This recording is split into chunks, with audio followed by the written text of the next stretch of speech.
that. So we should give a lot of applause for the audience that sit beside and just see my broadcasting, not the real person. So give them a lot of applause. Và do là quá đông mọi người và khán phòng ta không đủ chỗ, vì vậy có rất là nhiều các anh chị chúng ta phải ngồi ở phần bên cạnh phòng Artistry 1 và xem trực tiếp cái màn hình như vậy. Và do đó thì các anh chị chúng ta ngồi ở đây, các anh chị có thể vui lòng cho một tràng pháo tay thời công nhiệt đến các anh chị phòng Artistry 1 đúng không? And secondly, since the training is so, from morning until afternoon, I just want to make it to be more relaxed and more happy, don't be so tension.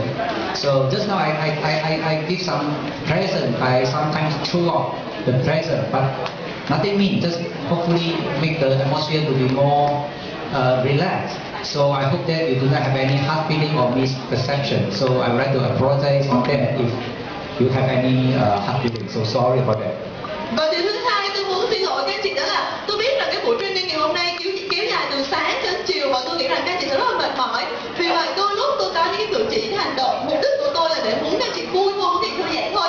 Ví dụ như tôi thường gửi quà chị bằng cách là tôi ném như vậy, thì tôi hy vọng là các anh chị sẽ đứng lên, các anh chị nhận và đó các anh chị tập thể dục và các anh chị sẽ vui hơn.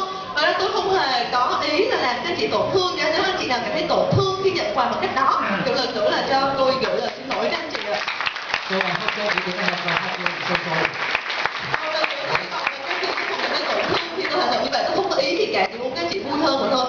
And the third thing is that I think I need to borrow your hand to thank all the staff and all the people that help to maintain the discipline. They are very difficult to maintain, you know. They only try their best, so don't blame them. Give them a lot of applause. Và điều thứ ba tôi cũng muốn nói với các anh chị đó là các chị thấy là rất là đông người như vậy và do đó đội ngũ nhân viên Amway chúng tôi để giữ trật tự và để đảm bảo các anh chị có thể yên tâm học hành, thì đôi khi có một số thì các anh chị có thể cảm thấy là hơi giận dữ với nhân viên của chúng tôi, nhưng mà chúng tôi do để giữ trật tự các anh chị cũng bắt buộc phải làm như vậy. Và vì vậy thì xin các anh chị cho những nhân viên Amway một tràng pháo tay được không ạ? The people is so many, they cannot, so many people, they cannot let people to come in. So not their fault, but they have to maintain so that everybody can sit down comfortably to learn. So for those who cannot come in because the seat is already full, they got to do their job, they got to maintain it. It's not their fault, don't blame them, okay? Say thank you to them if you got a chance, okay? So thank you so much for all the staff, the hardworking. Some even not yet take the lunch, you know? From morning until now, not even drink water. Not even take a lunch, not even drink water. You see, sweat the whole body. And just try to maintain the environment here. So give them a lot of applause. Và các chị thấy là có rất là nhiều người, các chị muốn vào trong khán phòng nhưng mà không vào được. Không phải vì nhân viên Amway không muốn cho các chị vào, mà đơn giản vì chúng ta không có chỗ và chúng ta bắt buộc phải làm như vậy để giữ trật tự trong khán phòng. Và các chị thấy là những nhân viên Amway của chúng tôi có mặt khắp mọi nơi và thậm chí là có những người từ sáng bây giờ thậm chí chưa ăn được gì cả, thậm chí những người không uống được cả nước nữa các chị, và họ đổ mồ hôi ướt đầm từ đầu đến chân như vậy. Vì tại sao không cho nhân viên Amway một tràng pháo tay được không ạ?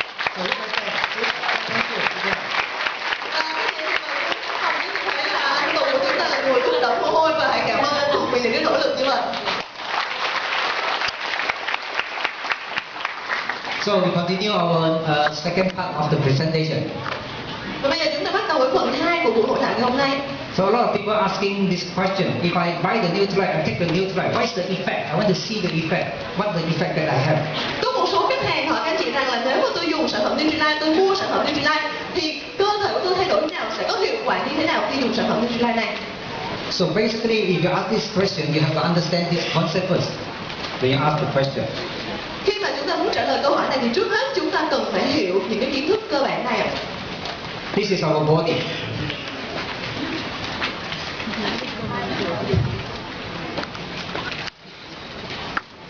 Okay?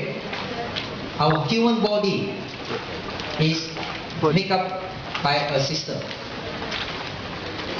Cơ thể của chúng ta được cấu tạo từ rất là nhiều những cái hệ cơ quan. The system that we have probably like digesting system, we have a blood circulation system, we have a bone system, we have a nervous system. Những hệ cơ quan đó là gì ạ? Đó chính là những cái hệ tiêu hóa, những cái hệ thần kinh và những cái hệ xương của chúng ta, rất nhiều hệ cơ quan trong cơ thể. So all the different systems make up together, it become our body. Và tất cả những hệ cơ quan này kết hợp lại với nhau và tạo nên cái cơ thể hoàn chỉnh của chúng ta. When your body got problem, for example, you feel sick, that means the system already got problem. Khi chúng ta cảm thấy chúng ta mệt mỏi, chúng ta có vấn đề về sức khỏe, chúng ta bị bệnh chẳng hạn, điều này cũng đồng nghĩa với việc là những cái hệ cơ quan trong cơ thể chúng ta cũng đang gặp vấn đề. And your system is made up by organ. Và những hệ cơ quan trong cơ thể chúng ta được cấu tạo bởi các cái cơ quan nội tạng. For example, in the digestive system, we have a lot of organs like stomach, like liver, okay, like gallbladder, and all these are the organs.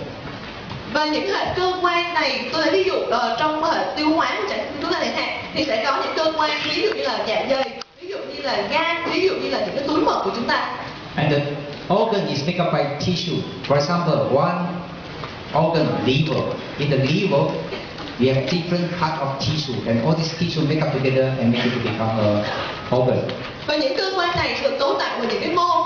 Tôi lấy ví dụ như là trong cái gan của chúng ta chẳng hạn thì sẽ có rất là nhiều thành phần mô, và những cái mô này kết hợp với nhau mới tạo thành một cái cơ quan hoàn chỉnh. And in fact, the tissue is made up by cell. This is a smallest unit of our body. Và những cái hệ mô này thì là được cấu tạo từ những thành phần là tế bào. Tế bào chính là đơn vị cơ bản nhất, nhỏ nhất để cấu tạo các cái mô. So whenever we say that your body got problem, meaning that your tissue or your cell already have problem. Và khi nói rằng là cơ thể chúng ta gặp những cái vấn đề về sức khỏe, điều này cũng đồng nghĩa với những cái hệ mô và những cái tế bào trong cơ thể chúng ta cũng đang gặp vấn đề. And when your cell got problem, that means your body got problem. Nhưng mà nếu mà những cái tế bào chúng ta gặp vấn đề thì cũng có nghĩa là cơ thể chúng ta cũng sẽ gặp vấn đề. But for conventional medication, we always use the sickness problem. Nhưng mà ngày nay anh chị ạ, những cái phương tiện, những cái công nghệ về y học hiện nay thì chủ yếu là chúng ta chỉ dùng cái chương trình là sickness program, tức là chúng ta chỉ biết được khi chúng ta có vấn đề về bệnh tật mà thôi. What is the difference between sickness problem and wellness problem? Và cái chỉ thấy cái sự khác biệt giữa những cái gì trong quá khứ là dùng để tầm soát bệnh và hiện nay chúng ta vẫn đang dùng tầm soát bệnh, thì có khác biệt gì với cái chương trình là wellness program, có nghĩa là chúng ta có những chương trình để làm chúng ta sống khỏe không ạ? For example, you go to have a blood and urine check. You have a examination on your body. You go to get a medical report. You feel uncomfortable, not feeling well, so you get the medical the report, and the report shows that nothing. Và tôi lấy cái ví dụ thế này, cái gì dễ hình dung. Giả sử chúng ta cảm thấy chúng ta không thoải mái, không có vấn đề về sức khỏe, thì chúng ta sẽ đi kiểm tra tổng quát, đúng không ạ? Và sau khi kiểm tra tổng quát như vậy, chúng ta nhận được cái bản báo cáo y tế, tình hình sức khỏe như thế nào. Và nhìn trên cái bản báo cáo đó thì rõ ràng là cơ thể chúng ta không gặp vấn đề gì cả và rất là ổn. And the second year you go back to see the doctor again, you say I'm not feeling well, please check for me. You know, they do the checking, nothing happened. Okay, but you feel uncomfortable, but they say nothing. Và khi chúng ta đến bác sĩ cũng nói bác sĩ rằng là tôi cảm thấy tôi không khỏe, tôi rất là mệt mỏi, hãy kiểm tra cho tôi xem tôi bị cái gì. Thì bác sĩ sau khi kiểm tra xong rồi nói một câu là không có vấn đề gì cả, bởi vì dựa trên những bản báo cáo thì họ thấy rằng là cơ thể chúng ta vẫn rất là tốt. And then until the third year, when you go back to check the doctor again, you see I really feel uncomfortable. Then the doctor do the checking already. Then they find that there's a tumor. Okay, there's a tumor happen in the organ, in your liver. They find out a tumor here. Okay. Now they say I can do something already. Và như vậy cái như thế là lần đầu tiên thì kiểm tra cũng không có kết quả gì cả. Lần năm thứ hai cái chị kiểm tra cũng một cái kết quả tương tự là không biết vấn đề gì xảy ra với sức khỏe các chị. Nhưng đến năm thứ ba các chị vẫn tiếp tục đi kiểm tra sức khỏe. Thì lúc này họ phát hiện được là trong gan của chúng ta có một cái khối u. Và lúc này bác sĩ nói là bây giờ tôi đã biết bạn bị cái gì rồi. So you scold the doctor. Lúc này chúng ta lại hỏi bác sĩ chúng ta rằng I come here to check every year. You tell me nothing. Why this year you say got something? Tại sao tôi lại đến đây kiểm tra rất là nhiều lần rồi, rất là nhiều năm rồi, và bạn nói rằng tôi không có vấn đề gì cả, nhưng mà tại sao bây giờ tôi lại phát hiện là tôi có khối u như vậy? Because I really cannot check anything. This is so-called sickness program. Until something happens in your organ level and above, then only we can do something. Either cut for you or do the treatment for you. If we can't see this, I still cannot do anything. Bác sĩ trả lời rằng là tôi không thể làm gì cho bạn được, bởi vì kết quả kiểm tra không có vấn đề gì, đúng không ạ? Tôi chỉ có thể làm được cho bạn khi mà tôi thấy hình ảnh phim chụp có những vấn đề ở cái hệ cơ quan mà thôi. Và khi tôi thấy rằng là trong gan của bạn có khối u thì lúc đó tôi có thể làm được, tôi có thể cắt cái khối u này đi. Why should we wait until the organ level got problem? Why not we just change it, reverse it before something happens in the organ level? We reverse it back to the cell level. Thế thì tại sao chúng ta không có cách nào khác để chúng ta có thể thay đổi cái quá trình bệnh này? Tức là từ những cái cơ quan bị bệnh như vậy mà chúng ta có thể thay đổi ngược lại để trở nên những cái tế bào của chúng ta khỏe mạnh hơn. Tại sao nó không làm như vậy được? Your body is made up by cell.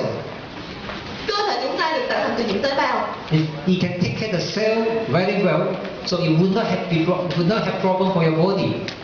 Nếu mà chúng ta chăm sóc tốt những tế bào của chúng ta thì như vậy cơ thể chúng ta sẽ không gặp những cái vấn đề về sức khỏe. Am I right? Có đúng như vậy không các anh chị? So we should focus on this wellness program. Đó chính là lý do vì sao mà chúng tôi tập trung vào cái wellness program. Cái gì hình dung đây giống như là cách mà chúng ta phòng bệnh. That's the reason why we say this is called preventive medicine nowadays. Very popular now. Và hiện nay thì người ta gọi đó là những cái y học mang cái tính phòng bệnh. Preventive medicine. Okay, so it's wellness program. So let's see this. What is this? This is called free radical. Và bây giờ chúng ta quan sát một cái hình ảnh như thế này. Đây chính là những cái gốc tự do. And this free radical is in a molecule level, which is in the cell level. Và những cái gốc tự do này thực tế nó có mặt ở cả những cấp độ tế bào, các bộ phân tử. If you do not take care of this cell level very well, and later on it will happen to your tissue, organ, and finally it will spoil your body. Và nếu mà chúng ta không chăm sóc tốt tế bào của chúng ta, thì gốc tự do này nó sẽ tấn công những cái tế bào và nó có thể ảnh hưởng đến toàn bộ cơ thể của chúng ta. I think most of you already understand what is a free radical.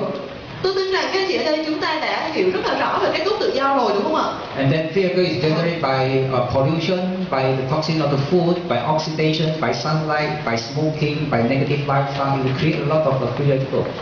Những cái gốc tự do tồn tại xung quanh chúng ta có rất là nhiều nguồn, ví dụ có thể từ ánh nắng mặt trời, có thể từ không khí ô nhiễm, có thể từ những cái thực phẩm nhiễm độc, và rất là nhiều những cái gốc tự do như vậy ở xung quanh chúng ta. And all this free radical is a very unstable substances that in your body and will spoil your cell.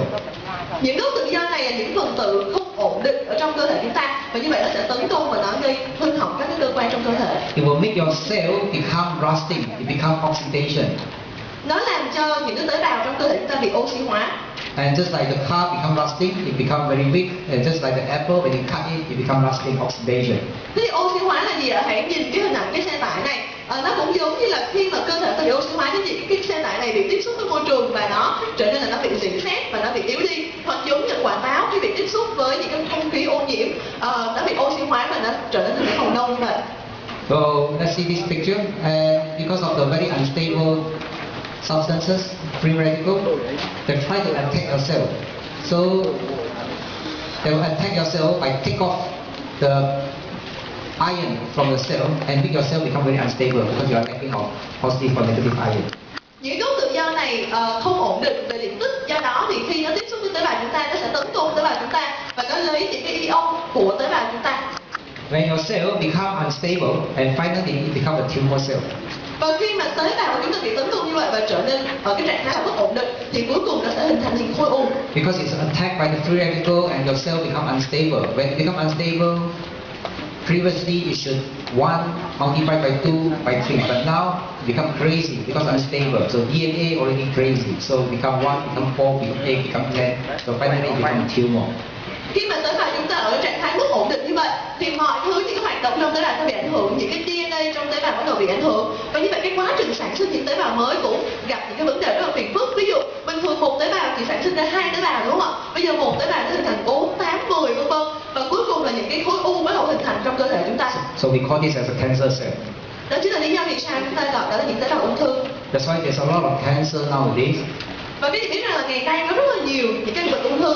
Because there's a lot of free radical pollution and oxidation in our body nowadays. Bởi vì sao? Bởi vì càng ngày càng có nhiều các gốc tự do, các chất oxy hóa xâm nhập vào cơ thể của chúng ta. And it was stage 1, stage 2, stage 3 and stage 4.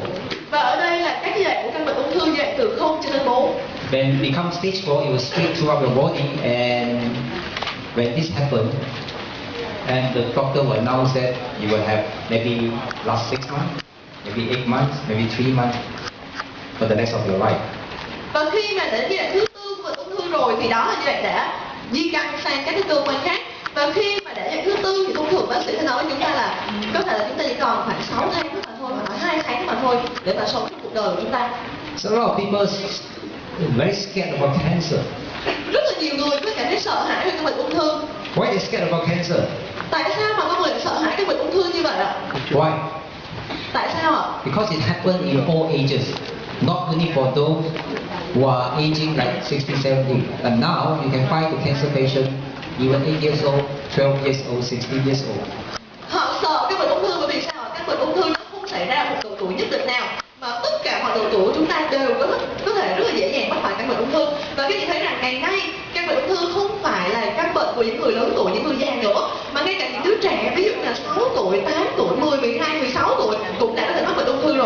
So that's why everybody's scared about cancer because it can be happen in very young age. Và đó cũng là lý do vì sao mà mọi người mới sợ hãi các bệnh ung thư. Bởi vì ngay cả với những người trẻ tuổi cũng có nguy cơ mắc bệnh ung thư. And second reason why cancer is so scary. Và cái lý do thứ hai vì sao chúng ta sợ hãi các bệnh ung thư như vậy? Because cancer can happen in any part of your body. Bởi vì các bệnh ung thư có thể xảy ra, có thể xuất hiện ở bất kỳ cơ quan nào trong cơ thể chúng ta. Except 3 parts. Chỉ trừ 3 phần mà thôi. Your head, Tóc của chúng ta, your nail, móng tay của chúng ta, and your teeth. và răng của chúng ta. Other than that, you will get cancer. Ngoài trừ 3 phần tóc, răng, móng tay, móng chân ra thì tất cả các bộ phận khác trong thể chúng ta đều có thể bị ung thư. That's why it's so scary. Và đó cũng là lý do vì sao mà chúng ta cảm thấy rất là sợ hãi cái bệnh này. But should we scared about cancer? Nó theo các chị, có cần thiết phải sợ hãi như vậy không ạ? In fact, to get cancer is not easy. Thực tế anh chị ạ, để mắc bệnh ung thư điều này không dễ dàng chút nào. You want to get cancer cell, it's not easy actually. Và khi mà chúng ta có những cái sự hình thành của những tế bào ung thư thực tế là cũng rất là khó, không dễ dàng để có những tế bào. In fact, you want to get a cancer cell, at least you have to do the wrong things to your body, at least continuously, never give up, do it every day, 3 times, every day, every week, every year, until 3 to 4 years, then it turn become cancer cell. Và một tế bào bình thường nếu muốn trở thành một tế bào ung thư, tế bào ác tính như vậy thì các chị biết rằng nó phải cần đến 3 hoặc 4 năm. Trong 3-4 năm liên tục đó các anh chị hành động sai, chúng ta không chăm sóc cơ thể tốt, những thói quen sinh hoạt lối sống ra sai, cứ mỗi ngày như vậy 3 lần trong một ngày, rồi một tuần, tháng, rồi tới năm, 3-4 năm liên tục như vậy thì một tế bào bình thường mới trở thành một tế bào ung thư. So you have to keep on doing wrong things for at least 4 years. Never give up, never give up. Do it wrong until 4 years. Then your cancer cells start to become cancer. Và như vậy rõ ràng cái gì thấy không ạ? Phải 4 năm liên tục như vậy, chúng ta liên tục làm những cái hành động sai trái với sức khỏe của chúng ta thì phải 4 năm liên tục như vậy, một tế bào bình thường mới bị trở thành một tế bào ung thư. When it becomes cancer cell already, you want to treat it is very difficult.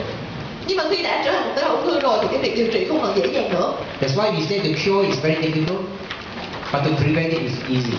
Điều này giải thích vì sao mà chúng tôi nói rằng để chữa căn bệnh ung thư thì rất là khó, nhưng để ngăn ngừa bệnh ung thư thì lại dễ hơn rất là nhiều lần. When got cancer cell already, so some people will even go to very far mountain to ask for something to eat or drink, or some people even ask you to drink your urine, also you drink the urine. Ask you to do anything you want to do, you also go to do because you already got cancer. So scary. Và có phải là khi mắc bệnh ung thư rồi thì ai khuyên gì chúng ta cũng làm đúng không ạ? Có một số người đi lên trên núi và hỏi xem là bây giờ tôi ăn cái gì, tôi uống cái gì để mà tôi có thể chữa bệnh. Và thậm chí một số người được cái lời khuyên này là hãy uống nước tiểu đi để chữa bệnh ung thư. Thậm chí họ cũng uống, tại sao? Tại vì họ quá sợ hãi bệnh ung thư và ai nói gì họ cũng làm, chỉ có cái hy vọng là chữa được căn bệnh này mà thôi. That's why I say to cure is difficult, but to prevent it is easy. Một lần nữa tôi nhấn mạnh lại, để chữa căn bệnh ung thư thì rất là khó, nhưng mà để ngăn ngừa nó thì dễ hơn rất là nhiều. In fact, according to the World Health Organization, 40% cancer can be prevented. Và theo tổ chức y tế thế giới thì có đến 40% những nguy cơ ung thư có thể được ngăn ngừa. The 40% can be prevented solved by smoking. Okay? Smoking take about 21% for those who have got cancer, and the alcohol 5%, and low fruit and vegetable 5%. You see, all add together is already more than 30 to 40%. It can be prevented. Và 40% có thể ngăn ngừa được đó là những cái gì ạ? Đó là hút thuốc lá. Hút thuốc lá đóng góp 24% nguy cơ ung thư của chúng ta. Đó là chúng ta dùng quá nhiều rượu bia, những cái alcohol quá nhiều chiếm đến 5% và dùng ít rau củ quả cũng chiếm đến 5%. Như vậy khi thấy rõ ràng những yếu tố này cái gì hoàn toàn có thể thay đổi và hoàn toàn chúng ta có thể ngăn ngừa được. So anytime that you start to change your lifestyle, you will reverse the cancer process. Và bất kỳ khi nào mà chúng ta thay đổi cái thói quen sinh hoạt của chúng ta, lối sống của chúng ta thì chúng ta có thể thay đổi được tình trạng sức khỏe chúng ta có thể ngăn ngừa bệnh ung thư. That's why I say the cure is difficult, but to prevent it is easy. Một lần nữa nhất là tôi nói rằng chữa ung thư thì rất là khó nhưng ngăn ngừa thì dễ hơn. Once again, I would like to say again, people die not because of sicknesses, but because of ignorance. Và một lần nữa tôi cũng nhắc lại, con người chúng ta tử vong không phải bởi vì bệnh tật mà chúng ta tử vong bởi vì chúng ta thờ ơ với sức khỏe của chính chúng ta. People not afraid of what they are doing, but they are afraid the outcome of the result. Con người chúng ta thường không hề lo sợ, không hề lo lắng về những gì chúng ta đang làm, đang hành động, mà chúng ta chỉ lo lắng về cái kết quả, cái hậu quả cuối cùng mà thôi. But don't you think that is ignorant? Theo các chị đó có phải là đó cái sự thói quen thờ ơ của chúng ta không các chị? You are not afraid of what you are doing, but you are afraid of the result. Chúng ta không quan tâm đến những gì mà chúng ta đang hành động, nhưng mà chúng ta chỉ quan tâm, chỉ lo sợ cái kết quả cuối cùng mà thôi. So I hope that all of the audience after today's class, you should be getting more wisdom, become more smart. Okay. Và tôi hy vọng là những anh chị đã có mặt ngày hôm nay để nghe cái buổi này thì chúng ta sẽ biết cách và chúng ta chăm sóc chúng ta tốt hơn và trở nên người thông minh hơn trong cái việc chăm sóc cho sức khỏe chúng ta. So now we talk about the antioxidant. Bây giờ chúng ta tìm hiểu về các cái chất chống oxy hóa. Why we need antioxidant? Tại sao chúng ta cần các chất chống oxy hóa? Because of too much of free radical will easily hurt your cell. When free radical hurt your cell, and later on your body will have problem. Khi chúng ta có quá nhiều các chất oxy hóa trong cơ thể chúng ta, nó sẽ tấn công các cái tế bào và ảnh hưởng đến các cơ quan và cuối cùng ảnh hưởng đến cơ thể của chúng ta. That's the reason why we need antioxidant to protect ourselves, to protect our body. Và đó cũng là lý do vì sao mà chúng ta cần phải chọn lựa các cái sản phẩm chống oxy hóa để bảo vệ tế bào và bảo vệ cơ thể. For example, bioxy is one of the antioxidants. Tôi lấy ví dụ vitamin C đó là một chất chống oxy hóa. So this antioxidant or antioxidant? Antioxidant is American language. Antioxidant is English language. Okay, it's the same. Okay, so vitamin C is an antioxidant that is protect us in our body through the blood. Và vitamin C là một chất chống oxy hóa và chất chống oxy hóa này sẽ bảo vệ cơ thể của chúng ta, đặc biệt những thành phần có trong máu.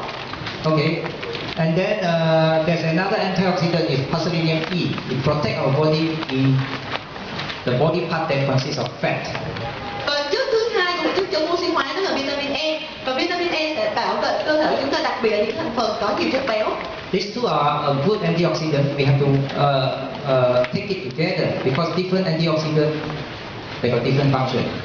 Đây là hai chất chống oxy hóa và chúng ta lưu ý là chúng ta phải có đầy đủ cả hai chất chống oxy hóa này. So, if possible, you try to take different type of antioxidant as much as different as possible. As much as possible, different type of antioxidant.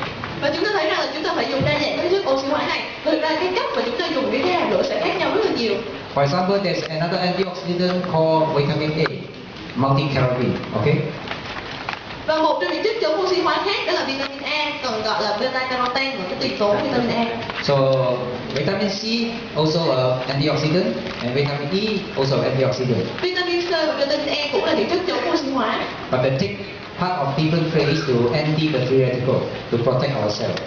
Và ba thành phần này nó sẽ có những hoạt động khác nhau, tương tác khác nhau trong cơ thể chúng ta. Vitamin A is in the outer part of the layer, I mean our skin, our membrane, to protect ourselves there.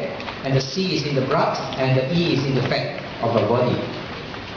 Vitamin A là một chất chống oxy hóa sẽ giúp bảo vệ những cái hệ màng ở trong cơ thể chúng ta, những cái lớp ngoài cùng ở trong cơ thể, ví dụ như là da của chúng ta chẳng hạn, những cái lớp màng, những cái niêm mạc. Còn với vitamin C thì sẽ bảo vệ cơ thể chúng ta, đặc biệt những thành phần tan trong môi trường nước. Còn với vitamin E thì sẽ bảo vệ cơ thể và những thành phần tan trong môi trường chất béo. In fact, there's a free radical to attack the cell. Okay, to attack the normal cell. So these antioxidants will try to help out. For example, if the vitamin A already